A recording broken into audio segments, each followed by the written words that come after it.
नमो अर्हन्ताणं नमो सिद्धाणं नमो आयर्याणं नमो वज्रायाणं नमो लोये सवसाहूणम्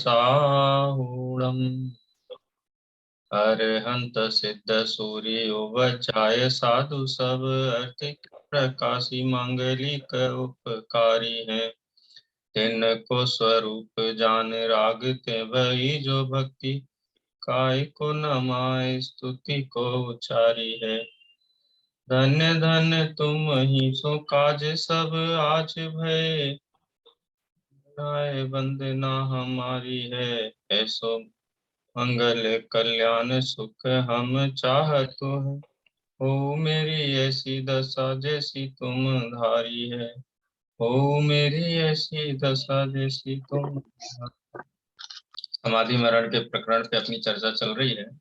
कल की चर्चा में यह निष्कर्ष निकल के आया कि आगम में समाधि मरण और संलेखना की जो चर्चा है वो मुख्य रूप से व्रती श्रावकों के संदर्भ में है। 12 व्रत श्रावक आजीवन जब भी धारण करते हैं तब से लेकर के जीवन पर्यंत उनका पालन करते हैं। और जब ऐसी स्थिति उत्पन्न हो जाए जिसमें 4 स्थितियां रत्नगण श्राव का 4 में बताई गई, उपसर्ग हो, दुर्भिक्ष हो, वृद्धावस्था हो या रोग हो, कि मरण का प्रतिकार संभव ना हो, तब जो है मरण के पूर्व संलेखना धारण करनी चाहिए। मारिणांतिकीम संलेखना जोशिता, इस प्रकार का सूत्र आचार्य उमा स्वामी ने तत्वार सूत्र में भी श्रावकों के जो 12 व्रत हैं उनके पश्चात दिया और उसके 5 अतिचारों की भी चर्चा की। कल हम ये 5 अतिचारों के बारे में पढ़ रहे थे और अपना क्लास उसी समय पूरा हुआ, तो इनको एक बार देख लेते हैं। जीवित मरणा संसा मित्रानुराग सुखानुबंध निदानानि, ये 5 अतिचार हैं। यदि संलेखना धारण कर ली है, संलेखना व्रत ले लिया, इसको भी व्रत के अंतर्गत ही लिया है, लेकिन ये व्रत एक निश्चित समय आने पर ही लिया जाता है। उसकी अवधि वगैरह की चर्चा भी आगे आएगी। 12 वर्ष तक उत्कृष्ट संलेखना व्रत लिया जाता है। जीविता संसा, मरने जीवन की कहना चाहिए कि वांछा जिसको कहते हैं, और जीने की इच्छा, जीवित आशंसा, मरण आशंसा, अथवा शरीर में इतनी वेदना हो, इतनी तकलीफ हो कि ऐसा विचार करने लगे कि नहीं, अब तो मर जाना ही श्रेष्ठ है, अब तो मर ही जाना चाहिए, अब तो प्राण निकल ही जाएं।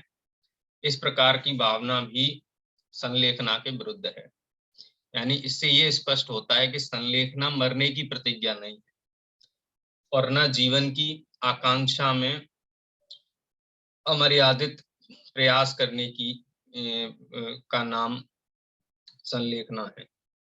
यानी अत्यंत सिंह की भांति निर्भीक होकर के, जैसा गुमानी राम जी ने समाधि मरण प्रकरण जो लिखा है उसमें कहा कि जो व्रती श्रावक हैं मरण निकट आने पर सिंह की भांति निर्भय होकर के देह का परित्याग करते हैं, या देह छूट जाती है, वो अपने परिणामों में स्थिर रहते हैं। मरण समय निकट आने पर मित्रजनों को याद करना, संयोगों को याद करना, ये मित्रानुराग नाम का अतिचार है, यानी ये भी दोष है उसमें। और सुखानुबंध, पूर्व में जो भोग भोगे थे कि अब ये मिलेंगे नहीं मिलेंगे, ये इतना बढ़िया था, सब बढ़िया संयोग थे, लोग बहुत बढ़िया थे, इस प्रकार से पूर्व में जिन सुखों में रत रहे हैं, भौतिक सुखों में, उनका स्मरण करना, ये भी संलेखना का अतिचार है। अथवा आगामी भव क्या होगा, अच्छा होगा बुरा होगा, अच्छा होगा तो बहुत बढ़िया रहेगा, देवादि गति में जाएंगे तो बहुत अच्छा रहेगा, अनुकूलताएं रहेंगी, इस प्रकार का भी निदान नाम का ये भी संलेखना का एक अतिचार ही है। यानी दोनों ही बातें हैं कि ना तो देह के प्रति अनुरक्त होकर होना और ना ही देह जल्दी छूट जाए, इस प्रकार के परिणामों को धारण करना। यानी अत्यंत साम्य भाव, समता भाव, तत्व विचार की स्थिति में ही जीव स्थिर रह सकता है, सप्त भयों से रह सकता है और इन 5 अतिचारों से रहित हो सकता है। आगे की चर्चा अपन पढ़ेंगे अतिचारों के बाद से। यहाँ संलेखना व्रत तो यहाँ से प्रारंभ करेंगे। कौन पढ़ेगा? अलका जी पढ़िए। जी यह संलेखना व्रत तो व्रतियों का है, यह सोचकर अव्रतियों को इससे विरक्त नहीं होना चाहिए। उन्हें अपनी शक्ति के अनुसार इसका पालन करना ही चाहिए। मृत्यु को बलात् आमंत्रण देने का नाम समाधि मरण नहीं है। धर्म पालन करने की दृष्टि से सर्वोत्तम मानव जीवन को यूं ही बलिदान कर देने का नाम धर्म नहीं है। धर्म तो स्वयं को जानना है, पहचानना है। स्वयं को जानकर पहचानकर स्वयं में अपनापन स्थापित करने का नाम है। स्वयं में ही समा जाने का नाम है। समाधिस्थ हो जाने का नाम है। देहादि संयोगों से एकत्व ममत्व तोड़ने का नाम समाधि है। ध्यान रहे, समाधि मरण में मरण मुख्य नहीं है, समाधि मुख्य है। समाधि की तो कोई बात ही नहीं करता, सभी मरण के बारे में ही सोचते हैं। समाधि मूलतः उपादेय है। जीवन में भी मरण में भी एकमात्र समता भाव समाधि ही उपादेय है। मरण तो आपतित है, एक बार जीवन में आता ही है। चाहे सहज भाव से आवे, चाहे उपसर्ग आदि कारणों से आवे, बस उसे सहज भाव से स्वीकार करना है। उसमें हमें कुछ करना नहीं है, वह तो जीवन के समान ही सहज है। हम जीने के लिए तो सदा तैयार हैं ही, मरने के लिए भी हमें सहज भाव से तैयार रहना है। अतिचारों की चर्चा में जीने की इच्छा के समान मरण की इच्छा को भी समाधि मरण का अतिचार कहा है। हमारी भावना तो ऐसी होनी चाहिए कि चाहे लाखों वर्षों तक जीऊं, चाहे मृत्यु आज ही आ जावे। जिससे बचाव संभव ना हो, ऐसी मृत्यु का अवसर आ जाए तो बिना खेद खिन्न हुए उससे सहज भाव से स्वीकार कर लेना ही समाधि मरण है, संलेखना है। ना तो मृत्यु को आमंत्रण देना ही समझदारी है और ना आपतित मृत्यु से घबराना। हर स्थिति को सहज भाव से स्वीकार करना ही समाधि मरण है, संलेखना है। प्रश्न पढ़िए, आगे पढ़िए। हाँ, सरल है विषय, कुछ एक हाईलाइट करने की बात होगी वहां मैं करूंगा। पढ़िए आप। जी जी। प्रश्न, एक और तो आप यह कहते हैं कि जब तक समागत बीमारी का इलाज संभव हो, आपत्ति का प्रतिकार संभव हो, तब तक समाधि मरण नहीं लेना चाहिए। पहले इलाज पर ध्यान दें, प्रतिकार पर ध्यान दें। जब स्थिति काबू के बाहर हो जाए और मरण अवश्यम भावी दिखे, तब समाधि मरण व्रत लेना चाहिए। यह तो एक प्रकार से जीने की ही इच्छा हुई। इसी प्रकार जब मरण का ही व्रत ले लिया और क्रमशः भोजन आदि का त्याग करना भी आरंभ कर दिया, तो क्या यह मरण की भावना नहीं है? यदि है तो फिर आप जीने की इच्छा को और मरने की इच्छा को अतिचार क्यों कहते हैं? उत्तर, बहुत कुछ प्रयास करने के बाद जब आप इस निर्णय पर पहुंच गए कि अब बचना संभव नहीं है, तब तो आपने यह व्रत लिया है और अब जीवन की चाह होगी तो चित्त विभक्त होगा। चित्त का विभक्त होना ठीक नहीं। विभक्त चित्त से किया गया कोई भी कार्य सफल नहीं होता। इसी प्रकार अत्यधिक पीड़ा के कारण जल्दी मृत्यु की कामना करना भी सहज जीवन और सहज मरण व्रत की सहज स्वीकृति नहीं है, अतः इन्हें अतिचार कहा है। यह अज्ञानी जगत स्त्री पुत्र माँ बाप भाई बहन आदि चेतन परिग्रह एवं रुपया पैसा मकान जायदाद आदि अचेतन परिग्रह तथा मुख्य रूप से शरीर को अपना माने बैठा है। उक्त संयोगों में ही रचा पचा है, उन्हें जोड़ने और उनकी रक्षा करने में लगा है। यदि इनमें से एक व्यक्ति या एक वस्तु का वियोग हो जाता है तो भी यह आकुल व्याकुल हो जाता है। मरण तो समस्त चेतन अचेतन संयोगों के एक साथ वियोग का नाम है। अतः इस मरण का नाम सुनते ही अनंत आकुल व्याकुल हो जाना इस अज्ञानी जगत का सहज स्वरूप है। इस अज्ञानी जगत को मृत्यु में अपना सर्वनाश दिखाई देता है, इसलिए वह इसका नाम सुनते ही आकुल व्याकुल होने लगता है। इस अनित्य और असरण जगत में कोई शरण दिखाई नहीं देता, कोई भी ऐसा व्यक्ति दिखाई नहीं देता जो इसे मृत्यु से बचा ले। मरणम प्रकृति शरीरिराम, प्राणियों का मरना प्रकृति है, प्राकृतिक स्वभाव है। महाकवि कालिदास की उक्त सूक्ति के अनुसार मरना प्रकृति है, अतः मृत्यु आज नहीं तो कल, कल नहीं तो परसों अवश्य होगी, वर्षों टलने वाली नहीं है। उक्त संयोगों में एकत्व के कारण, अपनेपन की मिथ्या मान्यता के कारण यह अज्ञानी जगत अनंत दुखी है, और यदि अपनी यह मान्यता भविष्य में भी नहीं सुधारी तो अनंत काल तक दुखी ही रहेगा। संयोगों का वियोग रोकना तो संभव नहीं है, अतः एकमात्र यही उपाय शेष रहता है कि जगत में जो कुछ भी जिस समय हो रहा है, हम उसके सहज ज्ञाता दृष्टा रहें। ना तो यह चाहे कि मैं ना मरूं, कभी ना मरूं, और ना ही यह चाहे कि मैं शीघ्र ही मर जाऊं।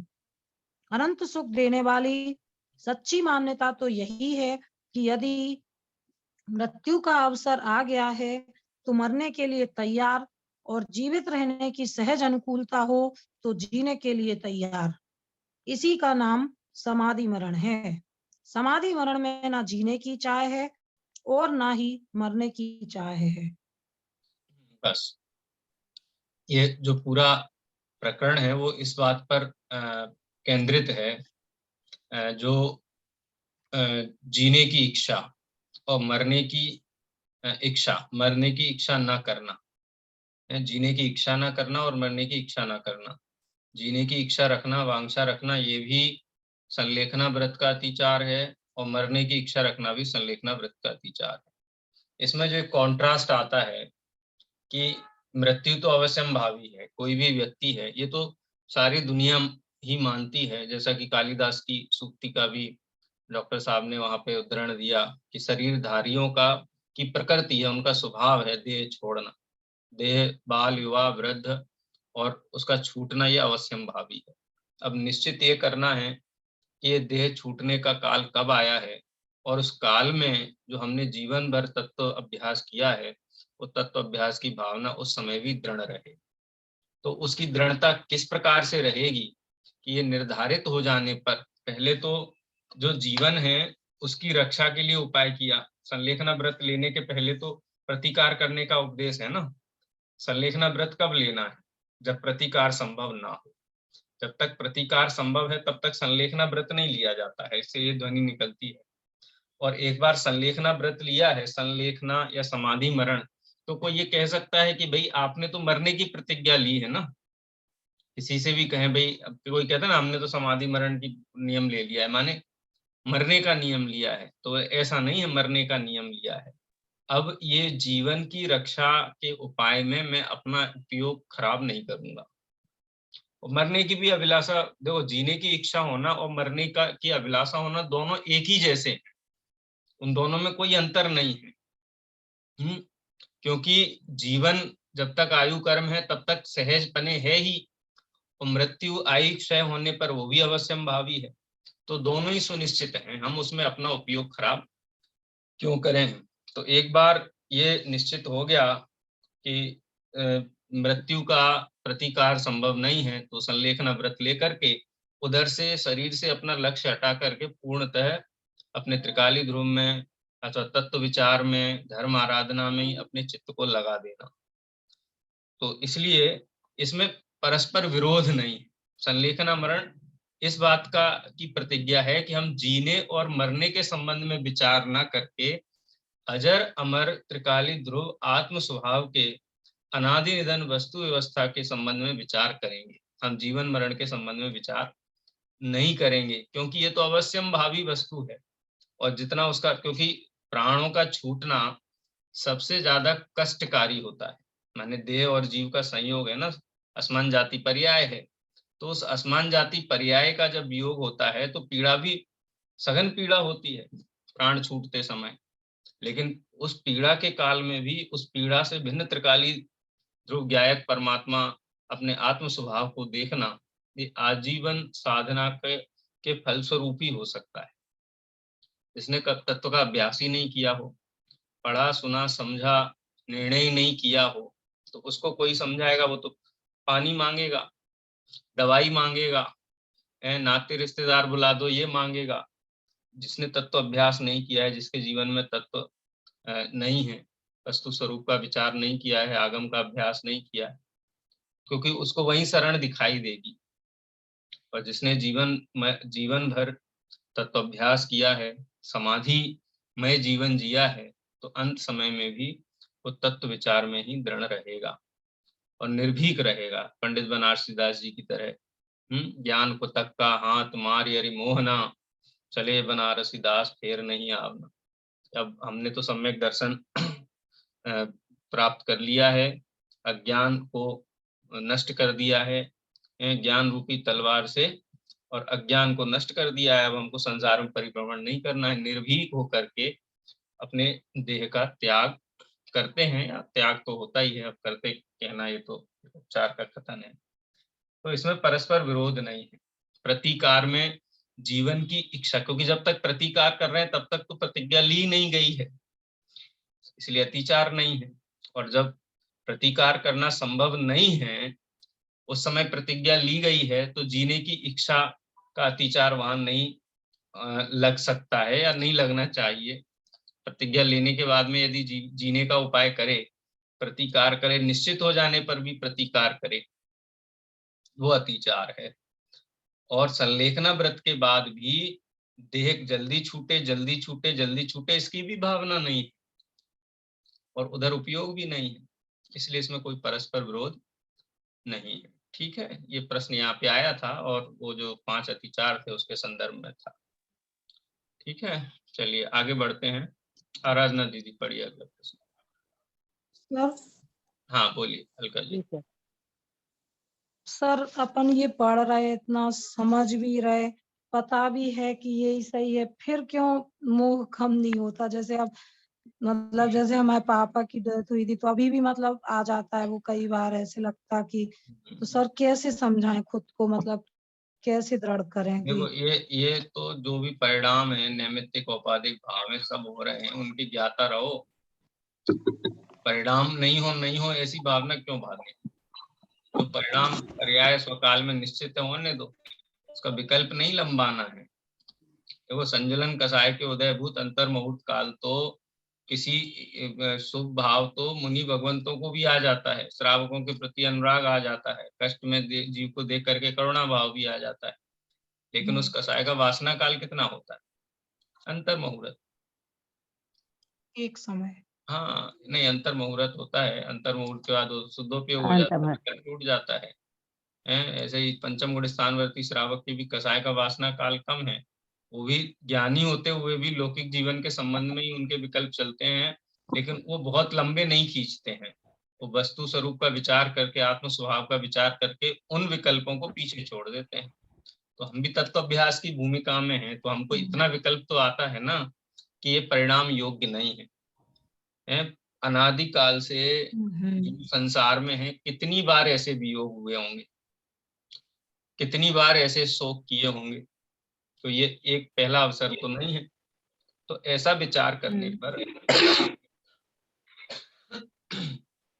वो उनकी जो धारावाहिकता है ना वो टूटती है। कोई शोक करना कोई अच्छी बात तो नहीं है, कोई बहुत अच्छी बात तो नहीं। लोक में कहा जाता है अरे देखो इनको तो शोक भी नहीं है, इनका तो ऐसा हो गया, इनको तो दुखी नहीं है। शोक कोई शोक दुख करना कोई अच्छी बात नहीं है। वस्तु का विचार करना वो सबसे उत्कृष्ट बात है।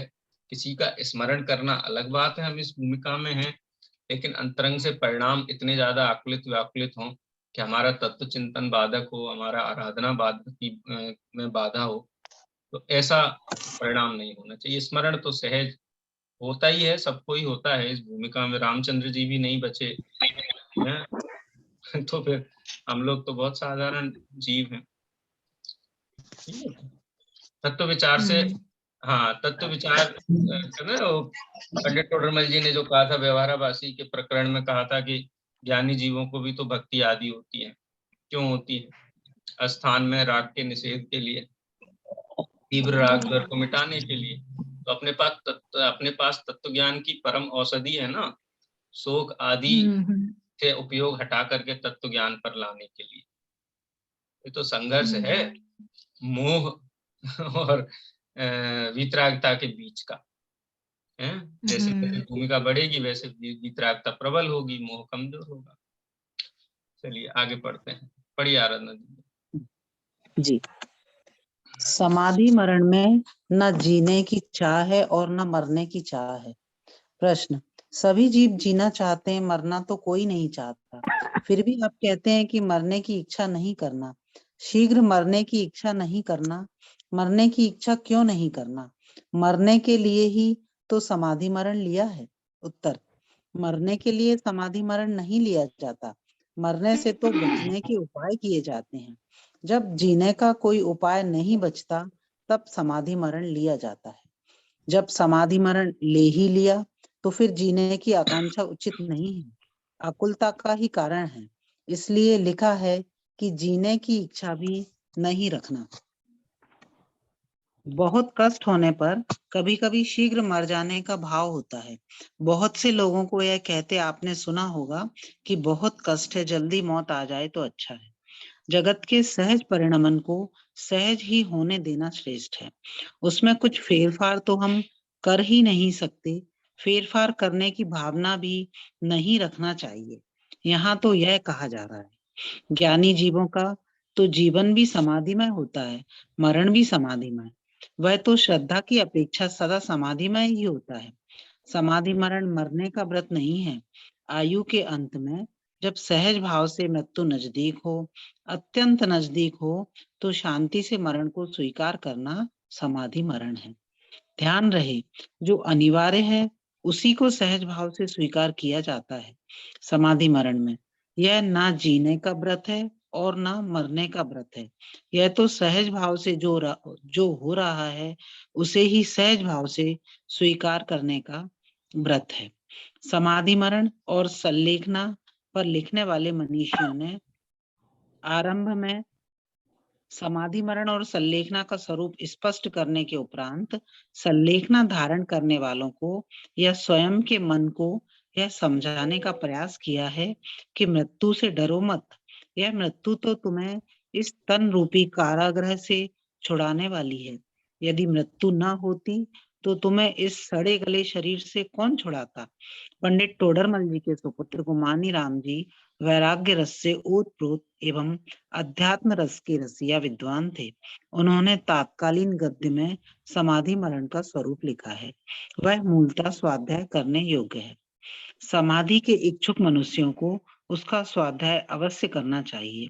उसमें उन्होंने यह सब लिखा है कि स्वयं को तथा माता पिता पत्नी पुत्र आदि को क्या समझाना चाहिए, कैसे समझाना चाहिए। इसमें आचार्य कुंद के प्रवचन सार की चरणानुयोग सूचक चूलिका की शैली की झलक दिखती है। प्रवचन सार और उसकी तत्व प्रदीपिका टीका में दीक्षा लेने के लिए तैयार व्यक्ति अपने परिजन और पुरजनों को किस प्रकार समझावें, इसका नमूना दिया है। जो इस प्रकार है। वह बंधु वर्ग से इस प्रकार पूछता है, विदा लेता है कि अहो, इस पुरुष के शरीर के बंधु वर्ग में प्रवर्तमान आत्माओं, इस पुरुष का आत्मा किंचित मात्र भी तुम्हारा नहीं है, इस प्रकार तुम निश्चय से जानो। इसीलिए मैं तुमसे विदा लेता हूँ। जिसे ज्ञान ज्योति प्रकट हुई है, ऐसा यह आत्मा आज अपने आत्मा रूपी अनादि बंधु के पास जा रहा है। अहो, इस पुरुष के शरीर के जनक पिता के आत्मा, अहो, इस पुरुष के शरीर की जननी माता के आत्मा, इस पुरुष का आत्मा तुम्हारे द्वारा जनित नहीं है, ऐसा तुम निश्चय से जानो। इसलिए तुम इस आत्मा को छोड़ो। जिसे ज्ञान ज्योति प्रकट हुई है, ऐसा यह आत्मा आज अपने आत्मा रूपी जनक के पास जा रहा है, आत्मा रूपी जननी के पास जा रहा है।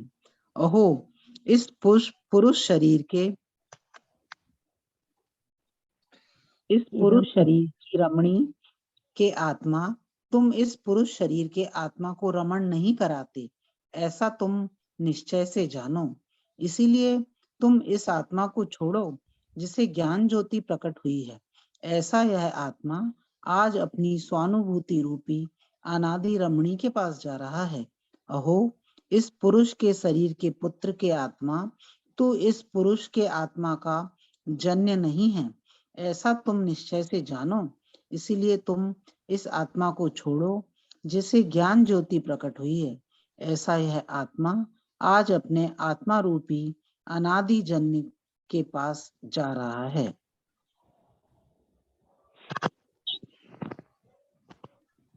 इस प्रकार यह दीक्षार्थी आत्मा माता पिता आदि बड़े बूढ़ों से और स्त्री पुत्र आदि से स्वयं को छुड़ाता है।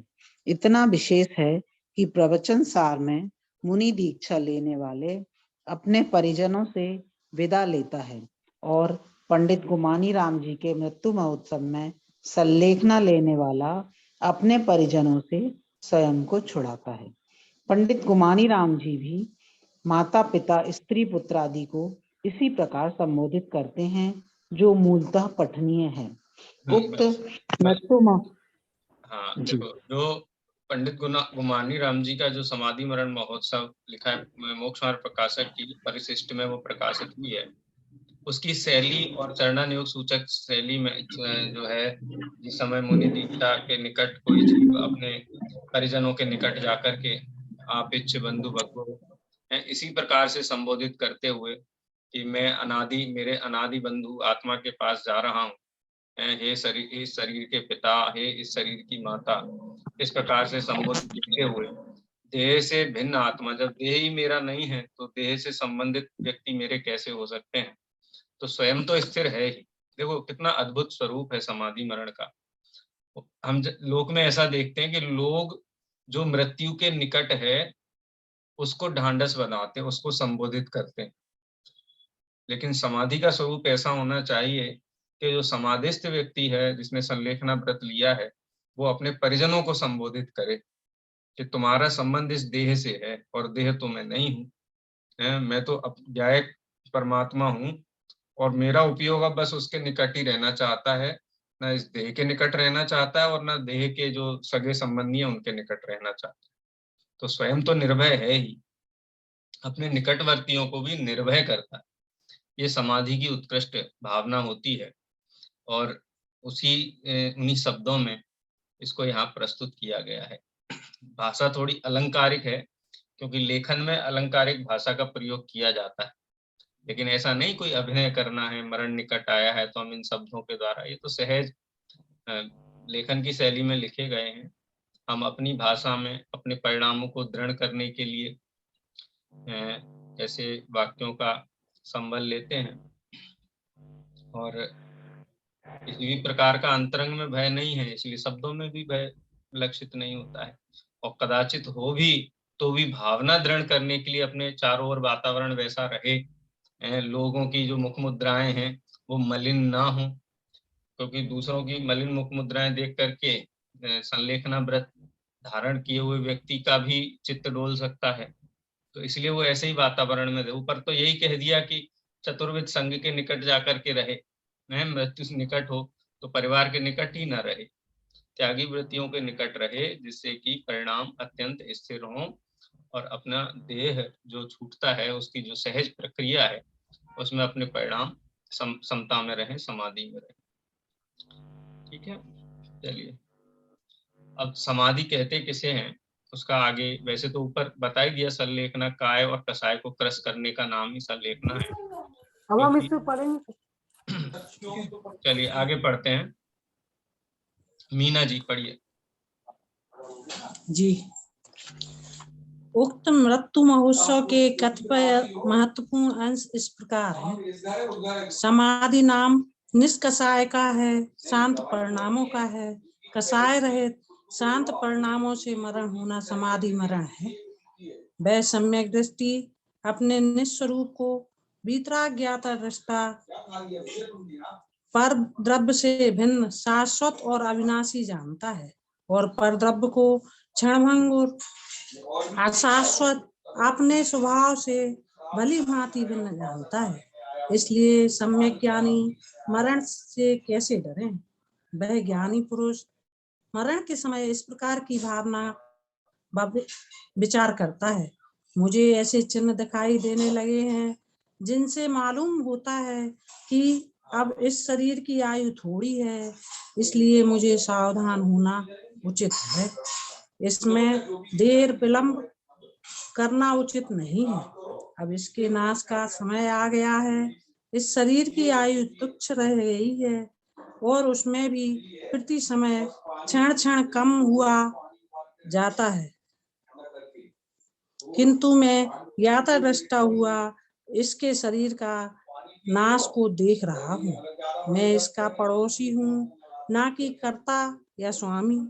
मैं देखता हूँ कि इस शरीर की आयु कैसे पूर्ण होती है और कैसे इसका शरीर का नाश होता है। यहाँ मैं तमाशगीर की तरह देख रहा हूँ। देखो इस अद्भुत चैतन्य स्वरूप की महिमा, इसके ज्ञान स्वभाव में समस्त ज्ञेय पदार्थ स्वयं झलकते हैं, किंतु वह स्वयं ज्ञेय रूप नहीं परिणमता और उस झलकने में जानने में विकल्प का अंश भी नहीं है। इसलिए उसके निर्विकल्प अतीन्द्रिय अनुपम बाधा रहित और अखंड सुख उत्पन्न होता है। ऐसा सुख संसार में नहीं है। संसार में तो दुख ही है। अज्ञानी जीव इस दुख में भी सुख का अनुमान करते हैं, किंतु वह सच्चा सुख नहीं है। चैतन्य रूप कैसा है? ये जो समाधि की परिभाषा दी, समाधि कहते किसे हैं, तो ये तो कसाय से रहित परिणाम का नाम ही, मोह और क्षोभ से रहित परिणाम का नाम समता है, और समता में स्थित हो जाना इसको समाधि कहते हैं। सम भाव के अधीन हो जाना, समता भाव में रह जाना। अब वो समता भाव प्रतिलक्षित कैसे होता है? जैसे दुनिया में इतनी घटनाएं होती हैं, हम पढ़ते हैं, सुनते हैं, लेकिन उन पे शोक नहीं करते हैं, उनका विचार करके आकुलित व्याकुलित नहीं होते। ऐसे ही देह का छूटना भी एक घटना ही है, बाकी घटनाओं की तरह। देह में अपनापन जिन जीवों को है इसलिए आकुलित व्याकुलितपना होता है, अथवा देह और जीव के साथ निमित्त नैमित्तिकपना बहुत सघन है इसलिए पीड़ा आदि भी होती है। लेकिन ज्ञानी जीव उस समय भी साक्षी भाव से उस मृत्यु को का ज्ञाता दृष्टा रहता है, उस पीड़ा का भी ज्ञाता दृष्टा रहता है, और स्वयं को त्रिकाली ध्रुव ज्ञायक ही अनुभव करता है। जैसे परद्रव्य का कर्ता धर्ता नहीं हूं, ये देह भी परद्रव्य है, तो मैं इसका कर्ता धर्ता कैसे हो सकता हूँ? इस प्रकार के परिणाम उस जीव के निरंतर चलते रहते हैं। और अंतरंग में किस प्रकार का तत्व विचार चलता है, ये बात भी आगे लिखी है, ये भी अपन पढ़ते हैं। हाँ, किरण जी भोपाल पढ़ेंगे।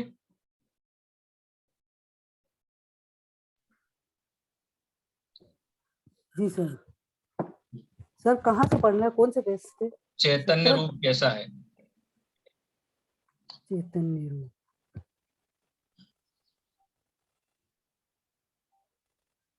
चैतन्य रूप कैसा है? वह आकाश के समान निर्मल है आकाश में किसी प्रकार का विकार नहीं है, बिल्कुल वह स्वच्छ निर्मल है। यदि कोई आकाश को तलवार से तोड़ना काटना चाहे या अग्नि से जलाना चाहे या पानी से गलाना चाहे तो वह आकाश कैसे कैसे तोड़ा काटा जावे या जले या गले, उसका बिल्कुल नाश नहीं हो सकता। यदि कोई आकाश को पकड़ना या तोड़ना चाहे तो वह पकड़ा या तोड़ा नहीं जा सकता। वैसे ही मैं भी आकाश की तरह अमूर्तिक निर्विकार पूर्ण निर्मलता का पिंड हूँ।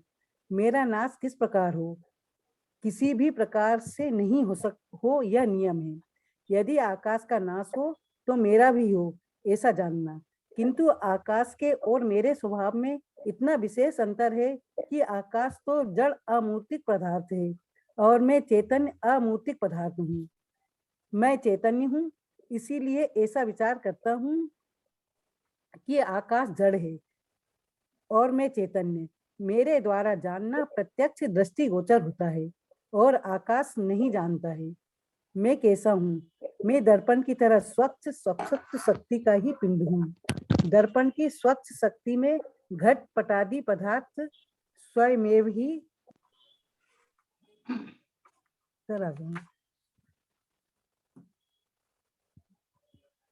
स्वयमेव ही झलकते हैं। दर्पण में स्वच्छ स्वच्छ शक्ति व्याप्त रहती है, वैसे ही मैं स्वच्छ शक्तिमय हूँ। मेरी स्वच्छ शक्ति में समस्त ज्ञेय पदार्थ स्वयमेव ही झलकते हैं। ऐसी स्वच्छ शक्ति मेरे स्वभाव में विद्यमान है। मनुष्य पर्याय में शुद्धोपयोग का साधक, ज्ञानाभ्यास का साधन और ज्ञान वैरागी की वृद्धि आदि अनेक गुणों की प्राप्ति होती है, जो कि अन्य पर्याय में दुर्लभ है। किंतु अपने संयमादि गुण रहते हुए शरीर रहे तो रहो, वह तो ठीक ही है। शरीर से हमारा कोई बैर तो नहीं है। यदि शरीर रहे तो अपने संयमादि गुण निर्विघ्न रूप से रखना और शरीर से ममत्व छोड़ना चाहिए। हमें शरीर के लिए संयमादि गुण कदाचित भी नहीं खोने हैं। मुझे दोनों ही तरह आनंद है। शरीर रहेगा तो फिर शुद्धोपयोग की आराधना करूंगा और शरीर नहीं रहेगा तो परलोक में जाकर शुद्धोपयोग की आराधना करूंगा। इस प्रकार दोनों ही स्थिति में मेरे शुद्धोपयोग के सेवन में कोई विघ्न नहीं दिखता है। इसीलिए परिणामों में संक्लेश क्यों उत्पन्न हो। पंडित गुमानी राम। हाँ, ये गुमानी राम जी का जो समाधि मरण महोत्सव है, उसमें जीव स्वयं को कैसे संबोधित करता है, कैसे अपने चैतन्य स्वभाव का विचार करता है। आकाश द्रव्य की भांति हूँ, जैसे आकाश द्रव्य को कोई प्रभावित नहीं कर सकता है, मार काट नहीं सकता है, जला नहीं सकता है, गला नहीं सकता है, नष्ट नहीं कर सकता है, वैसे ही मैं चैतन्य पदार्थ हूँ। मुझे भी कोई आकाश के समान ही कहना चाहिए नुकसान नहीं पहुंचा सकता है। लेकिन मुझ में और आकाश में क्या फर्क है? आकाश जड़ है, मैं चैतन्य हूँ। मेरे ज्ञान दर्पण में लोकालोक झलकता है, सभी पदार्थ झलकते हैं और उस उपयोग में मेरे आत्मा झलके, आत्मा ही विचार का विषय बने और शुद्धोपयोग रूप जो साधन है वो निरंतर बना रहे। चूंकि समाधि मरण ये मनुष्य गति की अपेक्षा से यहाँ लिखा गया है, मनुष्य गति के जीवों को संबोधित करते हुए लिखा गया है। और मनुष्य गति में व्रत, महाव्रत, ये सब संयम आदि गुण होते हैं। तो अपना तो उद्देश्य अपने संयम को संभालना है। देह की स्थिति जो हो सो हो, यदि देह रहे तो रहे, ना रहे तो ना रहे, मेरे संयम में कोई दोष ना लगे। इस प्रकार के उत्कृष्ट विचार समाधिस्थ जीव को निरंतर बने रहते हैं। वही यहाँ उनके गुमानी राम जी के समाधि मरण की पंक्तियों के माध्यम से विषय प्रस्तुत किया गया है। और आगे अपन कल इसका और अभ्यास करेंगे। आज समय हो गया है, जिनवाणी स्तुति करेंगे। निज निधि निज में अनंत बेकार है, जिनवाणी माँ को वंदना सत्य बारे है, वंदना सत्य बारे है। जिनवाणी माता